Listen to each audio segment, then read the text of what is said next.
Anak, nasa demokrasya tayo. Kaya hindi pwedeng diktahan lang tayo. Kailangan natin ng national discussion. Pag-uusap para magkaisa tungo sa isang vision or pinagkaisahan vision para sa ating bansa at ating kababayan. Watak-watak na nga tayo. Lalo pang nagkakawatak-watak kapag ka may mga suliranin o crisis.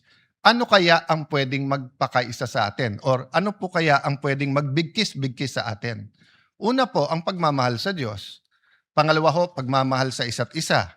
Pero ngayon po, pag binabash natin yung isa't isa, nagagamit na rin ng Diyos, nagagamit din yung pagmamahal sa bayan, pagmamahal sa isa. So may I propose that we work together for a common vision. We will disagree how we get there. We will disagree what to prioritize, how much to put where, how much time to spend on each issue.